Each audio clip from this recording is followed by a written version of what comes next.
Hello there, ladies and gentlemen, and welcome to another episode of CookieCast. Today on CookieCast, it's the football podcast. Everybody's here, we're predicting football games, talking about football games from last week, talking about football news. It's all football all the time. If you are one of our lovely subscribers, wherever you get your podcast and you're subscribing, big thank you to you. If you're not subscribing and you're getting this podcast, please do consider subscribing. It's a big help to us and we really do appreciate it.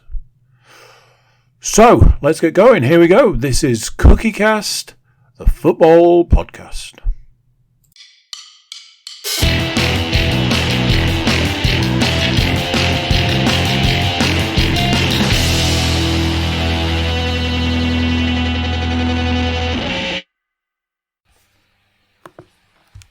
Recording in progress.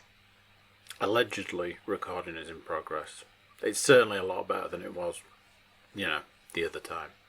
That we don't talk about. The never, never time. Well, it's that time of the week where four people get together to talk about a ball that is a certain shape, and we flip a coin to find out which shape it's going to be. And today, it's the round ball. We're going to be looking through the round ball window. I am joined by the host who has more than the most, the Middlesbrough fan from up Middlesbrough way, Mr. Paul Williams. Welcome to you, sir. Good evening, Andrew. Good evening, gentlemen. We've got the host of the Pursuit of Hoppiness podcast. He's even in, it's not full kit, but it's some kit. That's right, Mr. Matthew Moore. I don't know it's not full kit. I know it's not full kit because I got the crotch shot before we started. Yeah, I was going to say it's top on and then nothing else underneath the Meller, as it's known as. Yeah, that is a 30-year-old reference, folks. In 30-year-old. In the words of Deadpool, he is doing a full-on Winnie the Pooh. And repping Danhausen, it's the host of the Getting Over podcast. He loves the Danhausen, but he loves the football as well. Mr. Stuart Woodmansey, hello to you, sir. Hello, hello. Love that Danhausen. Obviously I'm here, because if I wasn't here, who knows what would happen. Got to keep all these rowdy boys in check. So, Paul, what do you want to do? Where do you want to go? Who do you want to see? Well, obviously we just need to welcome everyone along to another instalment of the football podcast for this particular week, month, year, decade, whenever it is you're listening to it. I'd like to know if there is some people that are listening to this in 50 years' time or whatever, and just seriously can question their life choices and stuff like that. But that's neither here nor there. We're coming off the back of FA Cup week, so obviously we'll cover the results that happened in that there FA Cup, and we'll cover it right now. So, very rarely this will happen, but at time of gameplay, I will actually run into the results of certain games. And I was in the vicinity of a TV on Saturday, and I text the group. I was like, so that Middlesbrough game then, no goals at all, no. Mansfield versus Middlesbrough sounds like a slow one if there was no goals in this game. Paul? It started off very well. Middlesbrough were ahead after 4 minutes with the human battering ram that is Uche Ikpeazu getting his first goal in a while. The best thing about it was the fact that he was probably fouled about 4 times in the build up to the goal, but basically just refused to let them bring him down, basically. So he just shrugged them off and then just smashed one in the top corner, which was lovely. Uche Ikpeazu with a goal. The second was very rude, I would say, because it was scored by a player that had signed the day before. So obviously we didn't have a chance to cover it on the podcast, but Middlesbrough have made a signing. He played, and he scored. Apologies to all the Irish brethren out there, because I'm going to absolutely butcher this, but I believe his name is Caelan, or we'll go with Caelan Boyd Muntz. Don't know much about him. He's a young lad who's coming from Birmingham. I think he's from Northern Ireland. Looked like he was a confident little player. Obviously, he's got his goal and stuff like that. So happy days. That's when it started to go a little bit downhill. So in the second half, Mansfield not equalised. Sorry, they got a goal back through Oliver Hawkins on the 67th minute, and on the 85th minute. Rhys Oates, who last season was firing Hartlepool United back into the Football League, decided he would score a goal and then automatically transition from being fouled / getting challenged while scoring into his celebration, which was quite good because he basically fell over as he was scoring and slid in front of the fans, which was actually quite good. But yeah, Rhys Oates equalised for Mansfield in the 85th minute, and then as Middlesbrough seem to do these days, they managed to get a last-minute winner. That's 2 games in a row they've done that now. This one was an own goal, which eventually was credited to Elliot Hewitt. In the 95th minute, Middlesbrough went on to win the game 3-2. So into the next round, they go. 3-2. 5 goals in that game. Mental. The good news is this. Everybody got a point because everybody put Middlesbrough down to win. Isn't that wonderful? Surprisingly, nobody predicted a 3-2 win, so nobody got the 2 points. But if anybody was to get 2 points, you can guarantee it would be Matthew Moore, who was like, do you know who's going to score in this game? Oates, he's going to score, so gets a little point for a goal scorer. Of the multiple goal scorers that were predicted in this game, that was the only point that was given for goal scorers. So, Matthew Moore. Praise the BT app top scorers section. Ahead. Like I say though, I kind of feel like the Borough kind of pulled a bit of a fast one on us there, because how were we to know that they'd sign a player and then immediately start him in the game? Yeah. If you can bring that up with them, that'd be great. Let us know what. I will do. I also might cover it in the predictions for next week's games. I might just just pluck a random name out of the edge on the chance that one of the 3 teams signs him or something like that and just have him to score. So Lionel Messi will be playing and scoring for Hull in their game later this week. Speaking of Hull went up against Everton. Now, we saw 5 goals in the Mansfield-Middlesbrough game. I can't imagine we're going to see that kind of action in Hull versus Everton. Stu, prove me wrong. Well, you're kind of right, because in normal time there was only 4 goals. But unfortunately, after extra time, Hull did lose 3-2 in what was pretty much a pretty valiant display, to be honest. I was actually quite impressed. There was a horrible period in the game. So, to begin with, after 45 seconds, Hull went 1-0 up, which was great. Anyone want to guess what time I actually walked through the door and switched the TV on? Oh, that's right. 2 minutes into the game, so absolutely missed the first goal. So 45 seconds into the game, Hull 1-0 up. To be honest, they looked reasonably comfortable until Damari Gray decided that, oh yeah, there is a game on. And then on about 16 minutes, just decided he'd actually have a go. And 21 minutes came, he scored their equaliser. 10 minutes later, Gomez scored to make it 2-1 to Everton. And that's how it sat at half-time. Hull looked like they'd rolled over. I thought that was it. I was and my pessimistic boots back on again. And then they came out second half and started like they started the first half. They were actually giving it a go again. And Longman scored on the 71st minute for Hull, making it 2-2, and that's how it stayed until full time. It was a great goal, to be honest. Lovely little sort of pass back, curled in, top left-hand corner. Really well taken. But unfortunately for Hull, Andros Townsend decided that this was the game he was going to return to Everton's lineup, albeit via the subs bench, and pretty much smash one in the top corner on 99 minutes.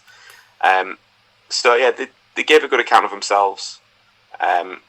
Really, really impressive. The only disappointing thing, aside from the fact that they lost, was idiots in the East Stand decided to start chucking stuff at players, but we might get to that in a little while. So,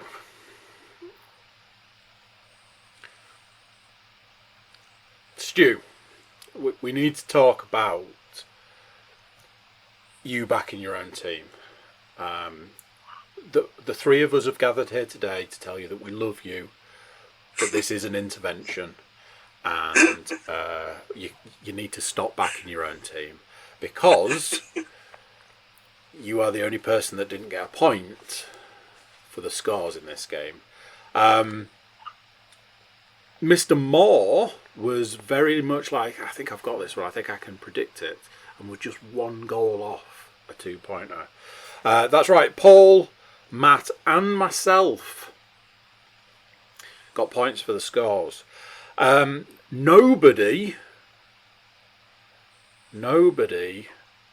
got the Hull goal scorers, but Paul predicted Gomez, and myself and Matt predicted Townsend.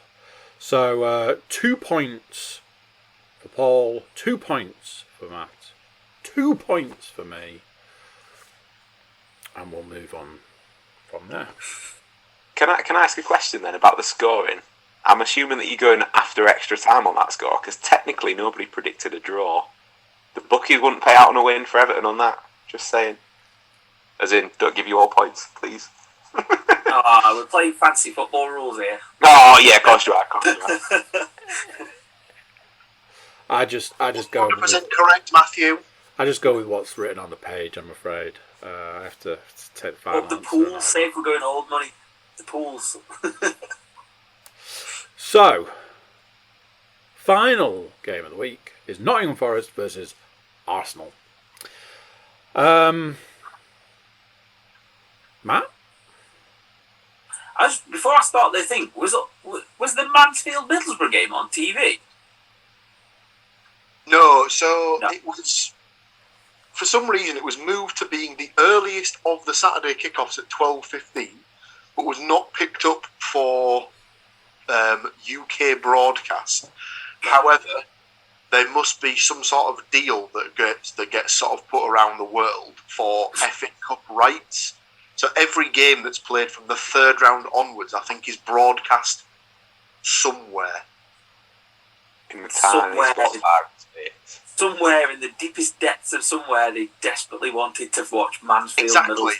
So obviously the Papua New Guinea arm of the Mansfield Supporters Trust or whatever that really, really wanted to watch this game got their wish somehow. But, I just thought with all of them being at quirky times, maybe they were all on telly. Right, so Forest and Arsenal played out, I mean, quite an impressive kind of first half. The fact that Roy Keane came on telly and just went, rubbish.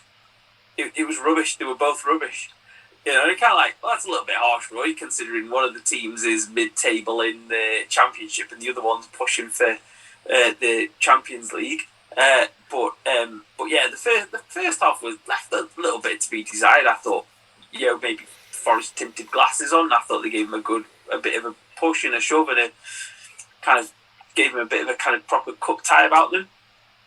Then they came out in the second half and kind of started to kind of really push the game, I thought. And eventually they took off Davis, who was making his debut. Was quite impressive, pretty quick, put himself about a bit, ruffled some feathers.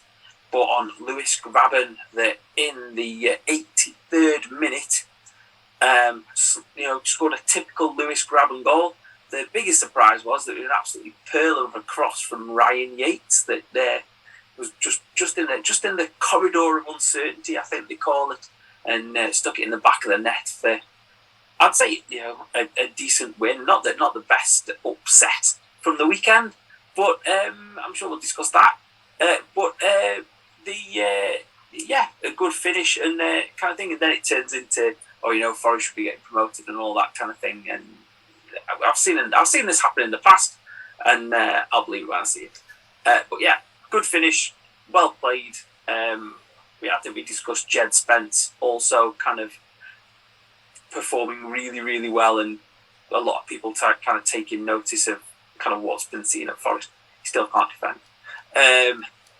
It was interesting because apparently I don't know if Ian Wright brought it up on the coverage, but all over Twitter there was all this stuff about Middlesbrough must have a hell of a right back if they've agreed to let Jed Spence go out on loan and stuff like that.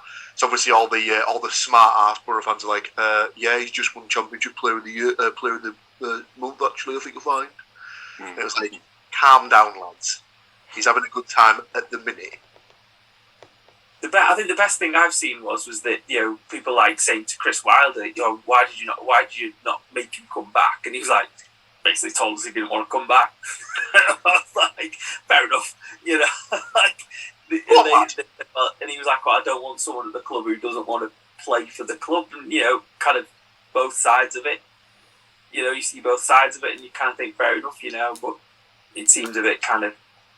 It's an interesting situation because I don't think the door's closed for him at Borough, but I think in his head he's in a position where he's gone from not playing or sometimes not even being in the squad on a weekend to being pretty much guaranteed first team. Mm-hmm. Oh, and he doesn't, even though there's been a change in manager and stuff, he doesn't want to go back to not playing again, does he? So he's more than happy staying where he is. And I suppose from a Borough sort of perspective, I think it just sort of says that the better he performs, he either comes back and he does really well for Borough next season, or they get even more money for him if he goes on a transfer. So, yeah, win-win for Borough. Win-win indeed. Nottingham Forest 1, Arsenal 0. Spoilers: nobody put Forest down to win. There was going as high as a 4 goals for Arsenal, so 4 possible goal scorers by some people.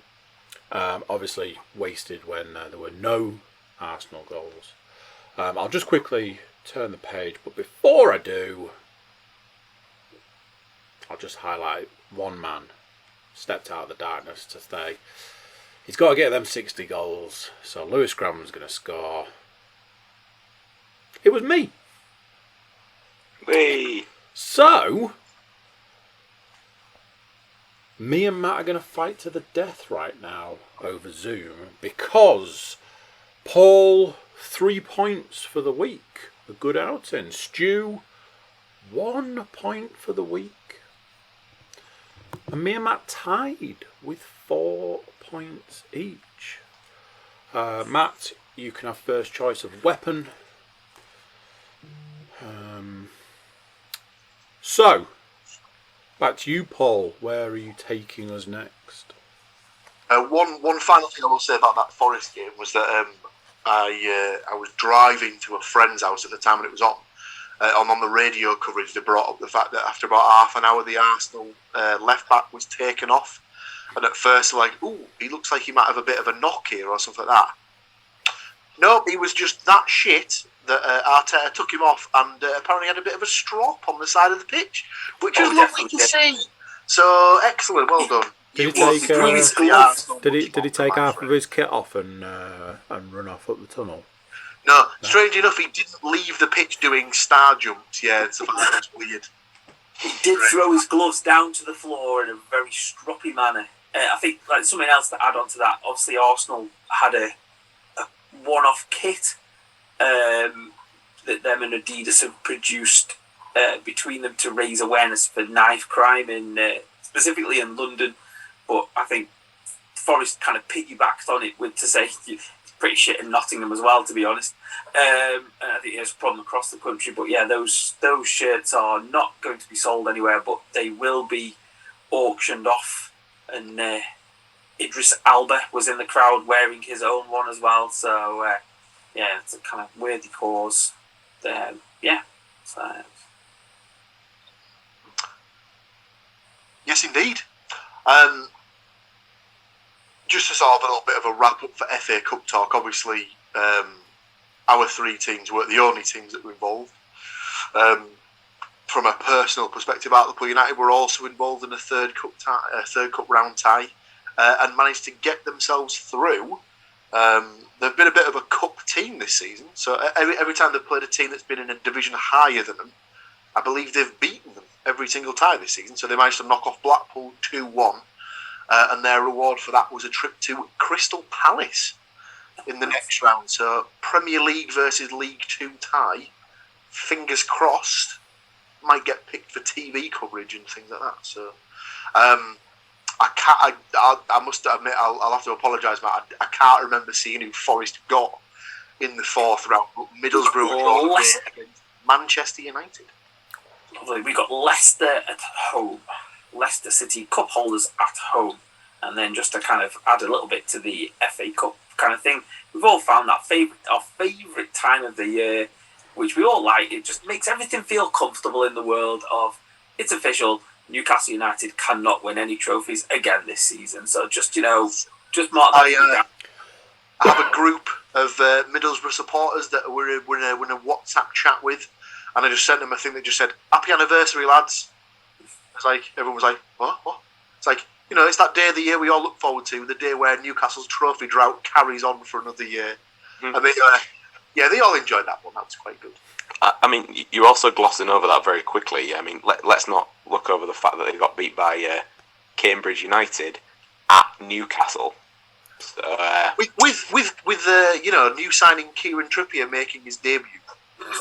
England international Kieran Trippier. World Cup semi-final goal scorer Kieran Trippier. Yes, that's that Kieran Trippier. Yeah.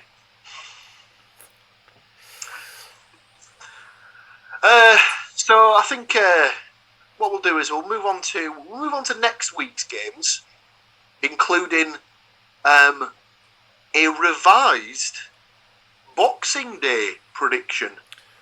A pickup for a certain Hull City team.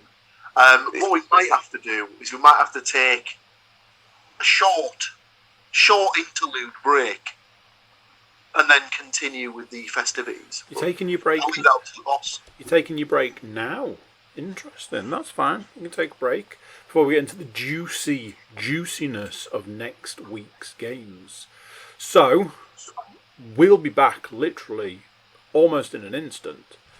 So stay tuned to find out what we reckon next week's game is going to look like, and a bonus game to boot. We'll be back in a minute. Recording in progress. And just like that, we're back. Magicated. So, as we were saying before the break, we've got 3 games up and coming, and a bonus for all you Hull City fans. You get to double dip this week. However, we will get to that shortly. Middlesbrough take on Reading. Matt has already sent me his predictions because he is super organised, and I have already done my predictions. Definitely not off the back of what Matt sent me because they're completely different. So that is one of those things where Stu and Paul can do theirs live, and I'll just mention what Matt sent. Middlesbrough Reading. So Paul, you will go last. So it's you, Stu. Okay. Right. No, not a worry. I am prepared, ready to go. Middlesbrough on the back of their cup win, and all of those goals will continue that and score 2 more, whilst Reading can only muster 1 this weekend. So Middlesbrough 2, Reading 1. Sporart and Jones to score for Borough, and everybody's favourite son of the North East, Andy Carroll, to score the other one for Reading. Now, it's funny you should say that, because you and Matt park your cars in the same garage. 2-1 from Matt with a Sporart, but a Watmore. And correct me if I'm wrong, Matt, but Swifts. Swift, yeah. There we go. Yeah. I also like what you boys are putting down. 2-0 from this guy, Sporart and Coburn. So let's go to our Middlesbrough correspondent to find out what his team are actually going to do at the weekend. Yeah, I'm fully on board with all of what's been said. I'm going to up the ante though. I'm going to go for a 3-0 win. Oh. No shock. I'm going to go for Sporart to continue his scoring exploits. I think he scored in the last 3 games running. I'll go for Watmore to get the other. And he's just signed on loan, but he was not given permission to play by his parent club Brighton in the Cup at the weekend. So I believe this I honestly may be our thought you were first going to chance to say see. his parents. It's mum and dad like, you're not playing at the weekend because you haven't done your homework. Well, when you see the size of him, you might consider that might be the case because he's only tiny. But I'm going to go for Aaron Connolly to get a debut goal. Okay, and just like that game is predicted. Takes us swiftly to Millwall versus Nottingham Forest. Now, this is one of those situations where Matt would go last, but Matt has actually gone second. I'll just reveal his last. Confused yet? If not, you soon will be. So here we go. We finished with you, but let's start with you. Paul, Millwall, Nottingham Forest. Ooh. Maybe look at where Millwall are. Tough place to go, the Den, but not for Forest. 2-0.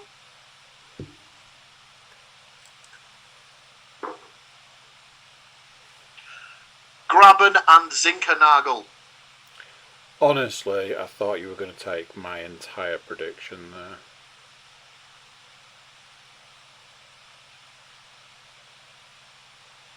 Because I went with a 2-0 for Forest, and I went Graben and Taylor. So, Stu, why don't you tell us what you think? Not quite as confident as Paul said. Difficult place to go. Not a great result league-wise against Huddersfield last time, but I have got them to improve slightly at a 1-1 draw. So I've got Bennett for Millwall and Johnson.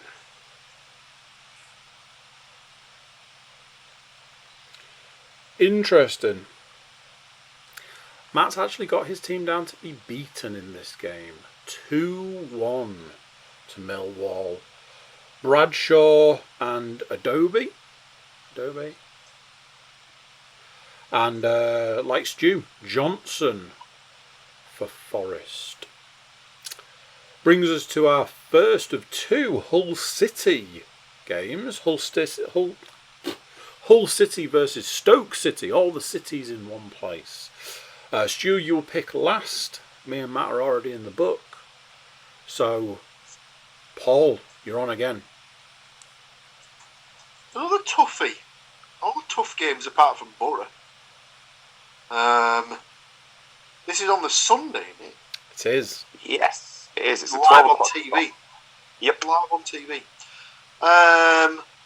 Well, they had a good showing against Everton in the Cup, so I believe that will G them on for a 1-1 draw. Interesting.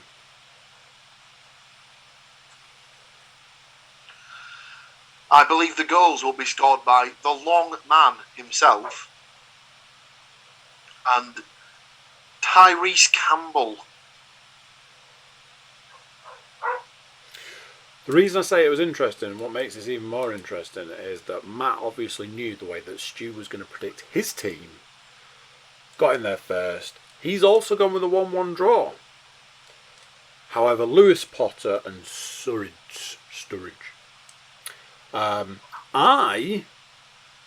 I've got the faith. I'm full of the faith. Hull City 1. Stoke City 0. Lewis Potter to score. Done deal. Stu. So this is not only the first of 2 Hull games on the podcast, it is the first of 2 Hull games I will be at in person. I know, 2 on the spin. It's been a long time since I've been able to say that. Agree with Paul. The performance, I think, at the weekend will have G'd him on a little bit.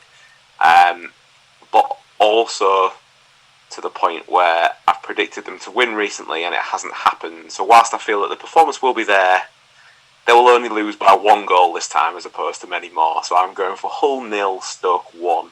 I really hope for our sake that it's not that score when we're actually there in person. And everybody's favourite shithouse from the Stoke team, Fletcher, to score the goal. We've all fallen in the trap here. There's an old boy, and we've all forgotten about him. There are many old boys for Stoke, because there's Tom Ince, there's Sam Clucas. I thought about the whole lot, but I saw that name just poking out of the team sheet, and I thought, because he always scores against us, so I've stayed away. So, there is one more game to predict, as I keep mentioning. Hull City versus Blackburn Rovers, which is it's a bit of a do-over from a postponement. Boxing Day postponement.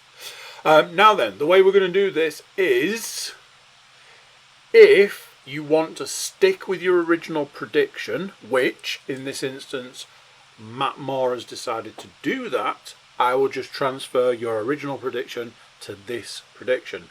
However, it has been agreed by the collective that if you want to repick, like I have, you can do that. Now, what I will say is, I repicked my picks, and then, only then, did I go back to look at what I'd originally put, and was amused, some might say. So, Stu, you will pick last again, which unfortunately for you, Paul, brings us swiftly back to you. Would you like to repick or use your original pick? So, off the top of my head, I was going to say 1-2. I don't know if that is what I originally had said.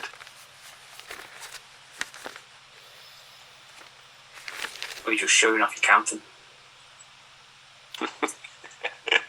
It is not.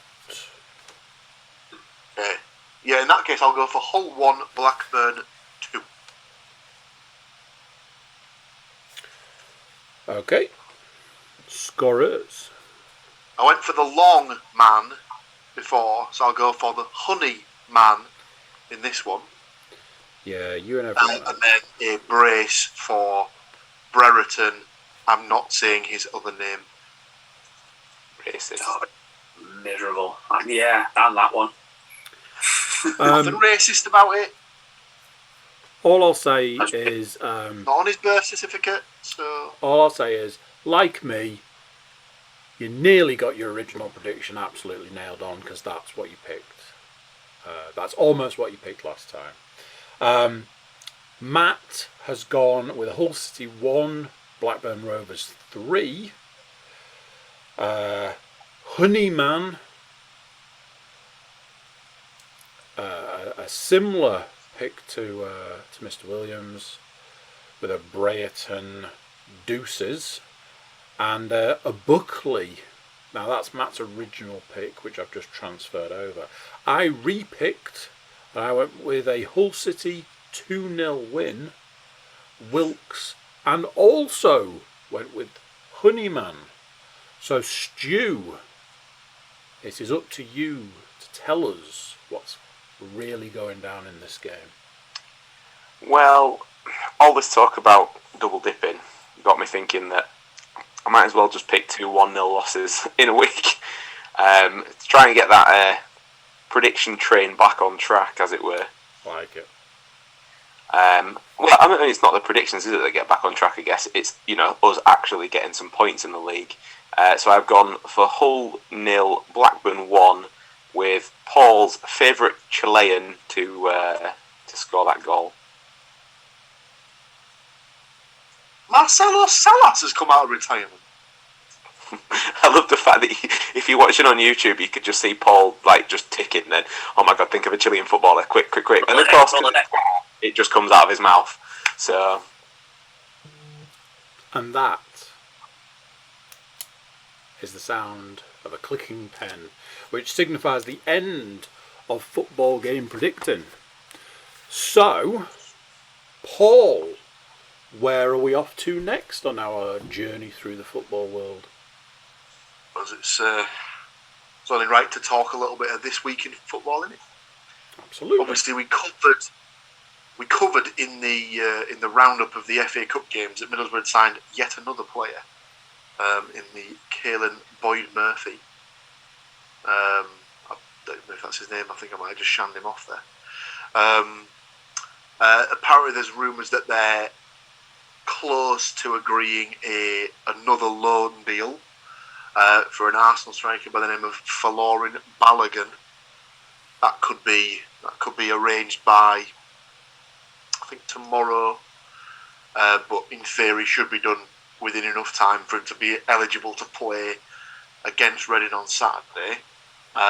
They have also announced that they've sold one of the youth players. William Kokolo has gone to Burton Albion. That's about it on the transfer from the Borough. Do you boys know of anything that's taken place at your clubs? Transfer-wise, very quiet. Regular listeners might remember last week I spoke about the fact that the takeover's still sort of going through, and we were waiting for the EFL to sort of sign it off. Well, as it turns out, the potential new owner came in to actually be in the crowd at the game against Everton at the weekend. It was on TV lots of times, as he is is used to doing, seeing as he's a bit of a media mogul in Turkey. Apparently the deal was all signed off before then, but yeah, the EFL haven't put a time scale on signing off the deal, so it could have been done for the weekend. It could be done for the third round of the FA Cup next year at this rate, who knows. But yeah, apparently the figure that's been sort of touted, after we also spoke about a football club getting sold for one Jack Grealish last week, the figure that's been touted is £30 million, which is a third, essentially just under a third of a Jack Grealish. So there we are. They put a little video of him the potential new owner arriving at the ground, and it went on their socials. And just him arriving at the ground got the internet in a frenzy, and that video of him stepping off a bus has been viewed over 1 million times already, which is just ridiculous. So that kind of shows what sway he has, predominantly back home, I guess. But hopefully, if that bring that support and the money into the club, then we'll see how it goes. Grant McCann has struggled with any kind of signing at all because of what's going on and kind of how it's stalled, and he's not met the potential new owner yet either, from the reports I've seen, which, in fairness, if it hasn't gone through yet, why would he, I guess, at this stage? So it's one of them things where they put it in the paper and you're like, yeah, it's a bit of a non-story though, that, until it all goes through, because I don't know. But Josh McGuinness has been linked with a move away, but again, nothing solid on that front yet either. So fingers crossed next week it's finally gone through and we've got a boatload of new players. But yeah, watch this space.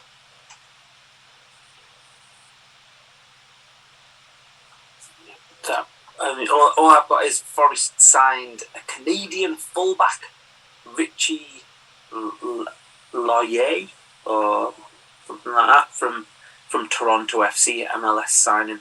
I don't know anything about him. Apparently got a bit of an edge to him, kind of, which seems to be the Forest way at the moment. Kind of apparently got into a couple of like scraps as well. So stands up for his teammates, like and that type of stuff. But apart from that, it's we had the Steve Cook signing last week with the Keenan Davis on like the first day of the transfer window. The re-upping of Jed Spence for the rest of the season, and then this one as well. But there's lots of rumours.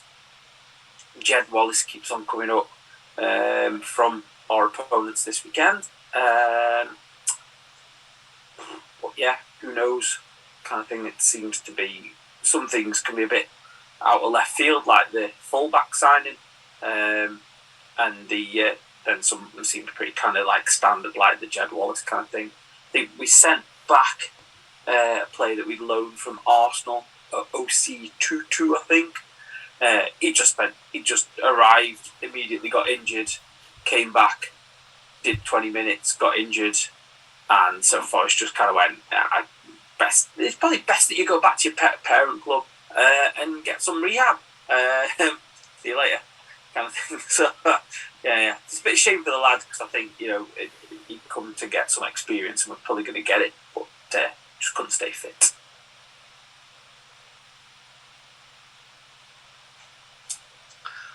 Well, that's the transfer roundup. The only other thing that I've got really is that I don't know if we covered it last week, but the latest international tournament has begun. So the African Cup of Nations is ongoing. Doesn't really affect our clubs, to be honest with you, as I don't think Borough certainly haven't lost anyone. Oh no, they have. They've lost a midfielder who wasn't playing anyway. Who's gone over. James Leah Saliki's joined up with Cameroon. But other than that, they've not lost any first team players. So, well, that's obviously ongoing. And it's actually on Sky for some reason, which I didn't realise until the other day. But Sky have picked up the rights for it because it's usually on BBC. BBC have got 10 games, I think they said, on their coverage the other night. But watching the coverage on Sky after years of ignoring it and now giving it the big licks is quite amusing, because it's like, and it's the usual kind of garbage that kind of aggravates you about it, is that it's like, look at all these Premier League stars playing in the African Cup of Nations, because why the hell else would you watch it? Which is crap, because watch it because there's some decent football, not because Premier League, when you're missing the Premier League, watch the African Cup of Nations, because your favourite African players are playing there now. Listen, Matt, you just need to remember that football's only been around for 30 years. It's true. And before Sky was a thing, football didn't exist. It literally just sort of like happened overnight. Man United, Liverpool, all them teams. They just spontaneously just appeared in the summer of 1992, and then and it's taken them until now to decide that they wanted to pick up the African Cup of Nations. One thing I did see that I thought was quite funny was that I think they'd said that within 45 seconds of the first game kicking off, there'd been a studs up potential red card challenge or something like that in the first game, and apparently the ref was just like, play on. So beautiful, you love it. Got the ball. The one game I did say today was that it was I believe it's pronounced the Comoros Islands playing against Gabon. I could be given a map with the name Comoros Islands written on it, and I still wouldn't know where to point to on the globe as to where the hell that is. I mean, I'd hazard a guess at I've got a rough idea that it would be in Africa, but apart from that, it might be next to Africa. I don't think the islands will be in Africa, but who knows? Africa's a strange place though, because you've got some countries that are fully surrounded by other countries, but they're within countries. So, and welcome along to this week's edition of Geography Cast, everyone. He saved it at the end there because it was going a very kind of Africa's a funny place, and I was like, oh, I think I need to get on this podcast quick. Bring it back. No, it was all one of those things like obviously when you were ever watching, if anyone ever watched Pointless, they cover this thing where they say there's basically some answers that are just like pointless sort of classics, and if they were ever asked for African countries, they could always guarantee that the Central African Republic would give them pointless answers every single time. So whenever the African Cup of Nations are, I always think, did the Central African Republic qualify for this year's tournament? And so that. It's a strange one, because it's the only tournament that takes place during the season. Yep. Which is always odd. I think it's one of those that I think that obviously there was the controversy that we kind of avoided the other week, and now we're diving headlong into it, with Jurgen Klopp, and he was being sarcastic. I mean, you listen to the statement, and he was obviously being sarcastic, but great offence was taken to it by him saying it was a little tournament, and it wasn't. It was in that kind of it's that kind of thing of it's a major tournament, and my players are going, but and I think they took great offence to that, and it's obviously, and then there was a discussion around why it doesn't fit in with the European season, which some people are like, well, why does it have to? Because it's the Africa Cup of Nations. But I think the major thing with it is the weather. Obviously, it's their winter time, summertime now. It'll be depending where in Africa it's played, because the equator obviously nails through, doesn't it? So they could just fuck everybody over and put it bang on the equator to make it just the hottest thing you have ever seen in your life. That's the Qatar World Cup next year. Yeah. Oh, you beat me to it! God, it's not even next year, is it? It's December. Yeah. Or November, is it? I think it starts in November. So there's you giving it the whole thought. It's the only football tournament that's played during the season, and he's shot himself in the foot lid. Yeah, but it's just, let's be honest, it's the World Cup that shouldn't even be taking place. But we'll not get to that now, because the podcast will end up being about 4 parts long. For those of you that are unaware, anymore. This is Paul's brain just laying the groundwork to store away those trivia questions in 20 years' time, when it's like, what year was the only year that this happened in the way they say, look, it's happening now, it's tuning it in, dialing it in. And also, if you don't think that Cookie Cast can write a good storyline, come back in 9 months when it comes to reviewing the Qatar World Cup.